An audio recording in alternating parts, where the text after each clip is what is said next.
Hello friends, welcome back to my channel. ഇന്നത്തെ നമ്മുടെ video നല്ല ഭംഗിയുള്ളതായ ഒരു കുഞ്ഞുടുപ്പാണ് നമ്മൾ തയ്ക്കാൻ പോകുന്നത്. 2 വയസ്സ് കുട്ടിക്ക് ഇടാൻ പറ്റുന്നതായ ബോക്സ് ഫ്ലീറ്റ്സ് ഇട്ടിട്ടുള്ളതായ നല്ലൊരു ഉടുപ്പും അതിന് മാച്ചിങ് ആയിട്ടുള്ള ഒരു ഹെയർ ആക്സസറീസുമാണ് ഈ വീഡിയോയിൽ നമ്മൾ തയ്ച്ചെടുക്കാനായിട്ട് പോകുന്നത്.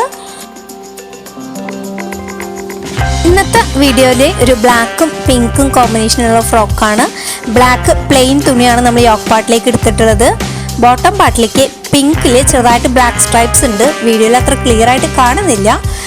ഒരു ബ്ലൗസ് ബിറ്റാണ് ഞാൻ യൂസ് ചെയ്യാതെ വെച്ചിരിക്കുകയായിരുന്നു. അപ്പോൾ അതിങ്ങനെ ഒന്ന് തയ്ച്ച് നോക്കാമല്ലോ വെച്ചിട്ട് എടുത്തതാണ്. അപ്പോൾ ബോക്സ് പ്ലീറ്റ്സ് ഇട്ടിട്ട് നല്ല ഭംഗിയുള്ളതായ ഒരു ഉടുപ്പാണ് നമ്മൾ തയ്ക്കാൻ പോകുന്നത്. അപ്പോൾ ബോക്സ് പ്ലീറ്റ്സ് ഒക്കെ ഇടാൻ വളരെ എളുപ്പമാണ് കേട്ടോ. നമ്മുടെ വീഡിയോ ഫുള്ളായിട്ട് കണ്ടാൽ മതി. നല്ല ഭംഗിയിൽ ബോക്സ് പ്ലീറ്റ്സ് ഇടുന്നതും ഒക്കെ കാണിച്ചിട്ടുണ്ട്. അപ്പോൾ നമ്മുടെ മെഷർമെൻറ്റ്സ് ഈ ഒപ്പാട്ടിലേക്ക് മാർക്ക് ചെയ്ത് കൊടുക്കുകയാണ്. നെക്കും ഷോൾഡറും 2 ഇഞ്ചസ് ആണ് എടുത്തിട്ടുള്ളത്. ആം ഹോൾ 4 ഇഞ്ചാണ് എടുത്തിട്ടുള്ളത്. അതുപോലെ യോക്ക് പാർട്ടിൻ്റെ ലെങ്ത്ത് 8 ഇഞ്ചസ് ആണ്. ചെസ്റ്റിലേക്ക് 6 ഇഞ്ചും അതുപോലെ തന്നെ ഷേപ്പായിട്ട് വരുന്നിടത്തേക്ക് 5 ഇഞ്ചാണ് എടുത്തിട്ടുള്ളത്. ഇതൊരു ഏകദേശം 2 to 3 ഇയേഴ്സ് 2 ഇയേഴ്സുള്ള കുട്ടിക്ക് കറക്റ്റ് ഷേപ്പ് ആവുക കേട്ടോ ഇടുവാണെങ്കിൽ. പിന്നെ അത്ര വണ്ണമൊന്നും ഇല്ലാത്ത കുട്ടിയാണെങ്കിൽ 3 ഇയേഴ്സുള്ള കുട്ടിക്കും ഇടാൻ പറ്റുന്ന നല്ല ഉടുപ്പാണ്. അപ്പോൾ നമ്മുടെ മെഷർമെൻറ്റ്സ് എല്ലാം തന്നെ യോക്ക് പാർട്ടിലേക്ക് മാർക്ക് ചെയ്ത് കൊടുക്കുന്നുണ്ട്. നമ്മളിവിടെ എടുത്തിട്ടുള്ള ആ നെക്ക് സ്ക്വയർ പോലത്തെ നെക്കാണ് നമ്മളിവിടെ കട്ട് ചെയ്യാനായിട്ട് മാർക്ക് ചെയ്ത് കൊടുക്കുന്നത്. മെഷർമെൻറ്റ്സ് നല്ല ഭംഗിയിൽ മാർക്ക് ചെയ്തിട്ട് നമ്മളിവിടെ കട്ട് ചെയ്തെടുക്കുകയാണ്. അപ്പോൾ നമ്മുടെ യോക്ക് പാർട്ടിൻ്റെ കട്ടിങ് ഇവിടെ കഴിഞ്ഞു. അപ്പോൾ തയ്ക്കാൻ അറിയുന്നവരാണെങ്കിൽ എന്തായാലും ഈ ഒരു മോഡൽ ട്രൈ ചെയ്ത് നോക്കണം. വളരെ എളുപ്പമുള്ള മോഡലാണ്. തയ്ക്കാൻ അറിയാത്തവരാണെങ്കിലും ഇങ്ങനെ തയ്ക്കാൻ ആഗ്രഹം ഉണ്ടെങ്കിൽ നമ്മുടെ വീഡിയോ ഒരു റിപ്പീറ്റ് ചെയ്തിട്ട് കണ്ടാൽ മതി. ഒരു 2-3 ടൈംസ് റിപ്പീറ്റ് ചെയ്താൽ തന്നെ എങ്ങനെ കട്ട് ചെയ്യേണ്ടതെന്നും എങ്ങനെ സ്റ്റിച്ച് ചെയ്യേണ്ടതെന്നുള്ള ഐഡിയ നിങ്ങൾക്ക് കിട്ടും. ഇപ്പോൾ നമ്മളുടെ ബോട്ടം പാർട്ട് കട്ട് ചെയ്യാണ്. ജസ്റ്റ് നമ്മുടെ തുണി 2ആയിട്ട് മടക്കിയിട്ടിട്ട് നീളവും വീതി ഒരു 15 ഇഞ്ചാണ് എടുക്കുന്നത് കേട്ടോ. ബോട്ടം പീസിൽ നിന്ന് ബാക്കിൽ കെട്ടാനായിട്ടുള്ള ഒരു റോപ്പിൻ്റെ പീസും അതുപോലെ തന്നെ സ്ലീവ്സിനായിട്ട് ചെറിയ ഫ്രിൽസാണ് അടിച്ചു കൊടുക്കുന്നത്. അപ്പോൾ അതും അതുപോലെ തന്നെ നമ്മുടെ ഹെയർ ബാൻഡിന് വേണ്ടി ഒരു കുഞ്ഞ് പീസുമാണ് നമുക്ക് ഇതിന്ന് കിട്ടാനുള്ളത്. കറക്റ്റായിട്ടുള്ള മെഷർമെൻ്റ് ആയിരുന്നു കേട്ടോ. അപ്പോൾ ആ ഒരു ബ്ലൗസ് ബിറ്റ് കൊണ്ട് നമുക്ക് കറക്റ്റായിട്ട് യാതൊരു വേസ്റ്റേജും ഇല്ലാതെ നല്ല ഭംഗിയിൽ തയ്ച്ചെടുക്കാനായിട്ട് പറ്റും. അപ്പോൾ ആ പീസസാണ് നമ്മളിവിടെ കട്ട് ചെയ്തെടുക്കുന്നത്. അപ്പോൾ നമ്മുടെ കട്ടിങ് ഒരുവിധം കഴിഞ്ഞു. ഇനി നമ്മൾ സ്റ്റിച്ചിങ് ചെയ്യാൻ പോവുകയാണ്.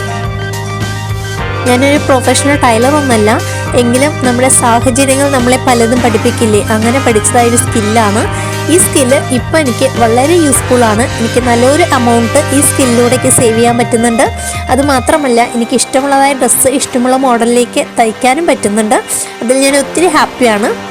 അപ്പോൾ ഇതൊക്കെ നിങ്ങളായിട്ട് ഷെയർ ചെയ്യുന്നത് നമ്മുടെ വീഡിയോ കാണുന്ന ആർക്കെങ്കിലുമൊക്കെ ഇങ്ങനത്തെ ഒരു സ്കിൽസ് പഠിക്കാനായിട്ട് ആഗ്രഹമുണ്ടെങ്കിൽ ഒന്ന് മോട്ടിവേഷൻ ആയിക്കോട്ടെ വെച്ചിട്ടാണ് ഞാൻ ഷെയർ ചെയ്യുന്നത്. അപ്പോൾ നമ്മുടെ സ്റ്റിച്ചിങ്ങിലേക്ക് കിടക്കാം. അപ്പോൾ നമ്മുടെ ആദ്യമായിട്ട് ബോട്ടം പീസിലേക്ക് ബോക്സ് പ്ലീറ്റ്സ് ഇടാനായിട്ട് മാർക്ക് ചെയ്ത് കൊടുക്കുകയാണ്. 2 ഇഞ്ചായിട്ട് നമ്മൾ മാർക്ക് ചെയ്ത് കൊടുക്കുന്നുണ്ട്. ഫുള്ളായിട്ട് ആ 2 ഇഞ്ച് വരുന്നതോട് കൂടിയിട്ട് പ്ലീറ്റ്സ് ഇട്ട് കൊടുക്കുന്നുണ്ട്. എന്നിട്ട് അപ്പം തന്നെ നമ്മൾ മുട്ടുസൂചി കൊണ്ട് അത് സെക്യൂർ ചെയ്ത് വെക്കുന്നുണ്ട്. അല്ലെങ്കിൽ നമ്മൾ തയ്ക്കുന്ന സമയത്ത് അത് തെറ്റിപ്പോകാനുള്ള ചാൻസ് ഉണ്ട്. അത് കാരണമാണ് ഇങ്ങനെ ചെയ്ത് കൊടുക്കുന്നത്.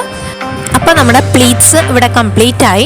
ഇനി നമ്മുടെ സ്റ്റിച്ചിങ്ങിലേക്ക് കിടക്കാം. ആദ്യമായിട്ട് ബാക്ക് നെക്കാണ് സ്റ്റിച്ച് ചെയ്യുന്നത്. ബാക്കിലേക്ക് നമ്മളൊരു സ്ട്രെയിറ്റ് പീസ് ബ്ലാക്ക് എടുത്തിട്ട് സ്ക്വയറിൻ്റെ അവിടേക്ക് കറക്റ്റായിട്ട് മടക്കി കൊടുത്തിട്ടാണ് തയ്ച്ചു കൊടുക്കുന്നത്. എന്നാലാണ് ഭംഗിയിൽ നമുക്ക് സ്ക്വയർ നെക്ക് സ്റ്റിച്ച് ചെയ്തെടുക്കാൻ പറ്റുള്ളൂ.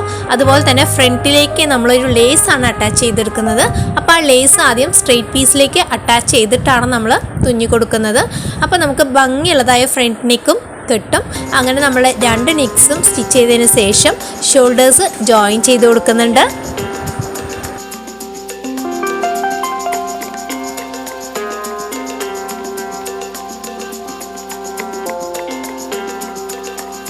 നമ്മുടെ ബാക്കിലേക്ക് കെട്ടാനുള്ളതായ റോപ്പാണ് ഇനി സ്റ്റിച്ച് ചെയ്ത് കൊടുക്കുന്നത്. 2 സൈഡിലും സ്റ്റിച്ച് ചെയ്ത് കൊടുക്കുന്നുണ്ട്. എന്നിട്ട് നമ്മുടെ സ്ലീവ്സ് ആണ് അറ്റാച്ച് ചെയ്യാൻ പോകുന്നത്. സ്ലീവ്സിനായിട്ട് ചെറിയ ബോക്സ് പ്ലീറ്റ്സ് ആണ് നമ്മൾ എടുത്തിട്ടുള്ള. ബോക്സ് പ്ലീറ്റ്സ് ഇട്ടിട്ടുള്ള ലെങ്ത്താണ് 10 ഇഞ്ച്. ആ 10 ഇഞ്ചുള്ള ബോക്സ് പ്ലീറ്റ്സ് ആംഹോളിൻ്റെ അവിടേക്ക് അറ്റാച്ച് ചെയ്ത് കൊടുക്കുക. അതിൻ്റെ മുകളിൽ തന്നെ ഒരു ബ്ലാക്ക് പീസും അറ്റാച്ച് ചെയ്തിട്ട് അത് ഉള്ളിലേക്കായിട്ട് അടിച്ചിട്ട് നല്ല ഭംഗിയിൽ ഫിനിഷിങ്ങിലും കിട്ടാൻ വേണ്ടിയാണ് ഇങ്ങനെ സ്റ്റിച്ച് ചെയ്യുന്നത്. അപ്പോൾ നമ്മുടെ സ്ലീവ്സ് നമ്മൾ സ്റ്റിച്ച് ചെയ്ത് കഴിഞ്ഞു. നല്ല ഭംഗിയിൽ ഇവിടെ കിട്ടിയിട്ടുണ്ട്. ഇനി നമ്മളുടെ ബോക്സ് പ്ലീറ്റ്സ് നമ്മൾ ഓൾറെഡി എടുത്തു വെച്ചിട്ടുണ്ട്. ആ എടുത്തു വെച്ചിട്ടുള്ളതായ ബോക്സ് പ്ലീറ്റ്സിന് യോക്കിൻ്റെ താഴേക്ക് നമ്മൾ അറ്റാച്ച് ചെയ്ത് കൊടുക്കുന്നുണ്ട്. അപ്പോൾ നമ്മളുടെ ഫ്രണ്ടിലും ബാക്കിലും ബോക്സ് പ്ലീറ്റ്സ് അറ്റാച്ച് ചെയ്ത് കൊടുക്കുക.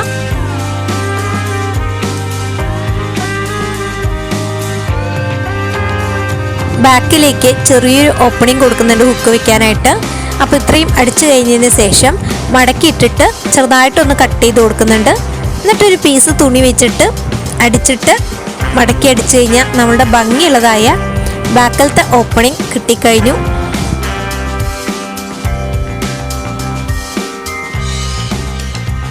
നമ്മുടെ സൈഡ്സും കൂടി ജോയിൻ ചെയ്ത് കഴിഞ്ഞാൽ നല്ല ഭംഗിയുള്ളതായ ഒരു ഉടുപ്പ് നമുക്കിവിടെ കിട്ടിയിട്ടുണ്ട്. ബോക്സ് പ്ലീറ്റ്സ് ഒക്കെ ഇട്ടിട്ട് നല്ല ഭംഗിയിൽ നമ്മൾ തയ്ച്ചെടുത്തിട്ടുണ്ട്. ഇനി നമുക്കിതിനെ മാച്ചിങ് ആയിട്ടുള്ളൊരു ഹെയർ അക്സസറീസും കൂടി നോക്കാം. വീഡിയോൻ്റെ ലാസ്റ്റത്തെ ഭാഗമാണ് മാച്ചിങ് ആയിട്ടുള്ള ഹെയർ അക്സസറീസാണ് നമ്മൾ സ്റ്റിച്ച് ചെയ്യാൻ പോകുന്നത്. നമ്മൾ ഇതുവരെയും തയ്ച്ചിട്ടുള്ള എല്ലാ കിഡ്സിൻ്റെ ഡ്രസ്സിനെയും തന്നെ മാച്ചിങ് ആയിട്ടുള്ള ഒരു ഹെയർ അക്സസറീസും കൂടി നമ്മൾ സ്റ്റിച്ച് ചെയ്യാറുണ്ട്. അപ്പോൾ നമ്മുടെ വീഡിയോ ആദ്യമായിട്ട് കാണുന്ന കൂട്ടുകാരാണെങ്കിൽ നമ്മുടെ ചാനലിലെ കിഡ്സ് വെയർ എന്ന് പറഞ്ഞ പ്ലേലിസ്റ്റിൽ പോയി കഴിഞ്ഞാൽ എല്ലാ കിഡ്സ് വെയറും തന്നെ മാച്ചിങ് ആയിട്ടുള്ള ഒരു ഹെയർ അക്സസറീസ് ഉണ്ടാവും. സ്ക്രഞ്ചീസ് ആയിട്ടും ഫ്ലോറൽ ക്ലിപ്സ് ആയിട്ടും അതുപോലെ തന്നെ ഹെയർ ബാൻഡ്സ് ആയിട്ടും നമ്മൾ ഒത്തിരി തയ്ച്ചെടുത്തിട്ടുണ്ട്. ഇവിടെ ഹെയർ ക്ലിപ്പ് തയ്ക്കാനായിട്ട് 2 പീസസാണ് എടുത്തിട്ടുള്ളത്. ഒരു പിങ്കും ഒരു ബ്ലാക്കുമാണ്. പിങ്ക് ചെറിയ പീസാണ്, ബ്ലാക്ക് അതിനെക്കാട്ടി കുറച്ച് വലിപ്പമുണ്ട്. പിന്നെ നമ്മുടെ ഹെഡ് ബാൻഡും നമ്മൾ തയ്ച്ചെടുത്തിട്ടുണ്ട്. അതിനകത്തേക്ക് എലാസ്റ്റിക് ഇട്ട് കൊടുത്തിട്ട് 2 ബോയും അറ്റാച്ച് ചെയ്ത് കൊടുക്കുന്നുണ്ട്. എന്നിട്ട് നമ്മുടെ ഹെഡ് ബാൻഡിലേക്ക് അറ്റാച്ച് ചെയ്തിട്ട് അതിൻ്റെ നടുവിലായിട്ട് ഒരു ബട്ടൺസും കൂടി വെച്ച് കൊടുത്താൽ നല്ല ഭംഗിയുള്ളതായ ഹെയർ അക്സസറീസ് ഇവിടെ സെറ്റായി കിട്ടിയിട്ടുണ്ട്. കുഞ്ഞു കുട്ടികൾക്കൊക്കെ ഇങ്ങനെ നല്ല ഭംഗിയിൽ ഉടുപ്പും അതിന് മാച്ചിങ് ആയിട്ടുള്ള ഹെയർ അക്സസറീസ് ഒക്കെ വെച്ചാൽ നല്ല ഭംഗിയുണ്ടാവും. നമ്മുടെ വീഡിയോ ആദ്യമായിട്ട് കാണുന്ന കൂട്ടുകാരുണ്ടെങ്കിൽ ഒന്ന് സബ്സ്ക്രൈബ് ചെയ്യുക. നമ്മുടെ കണ്ടൻസ് ഒക്കെ ഇഷ്ടമാവുന്നുണ്ടെങ്കിൽ ഒന്ന് ലൈക്ക് ചെയ്യുക. നിങ്ങളുടെ പ്രിയപ്പെട്ടവർക്ക് ഇങ്ങനെ സ്റ്റിച്ചിങ് കാണാൻ ആഗ്രഹമുള്ളവരുണ്ടെങ്കിൽ അവർക്ക് ഈ വീഡിയോ ഒന്ന് ഷെയർ ചെയ്ത് കൊടുക്കുക. Thank you so much. See you in the next video. Bye.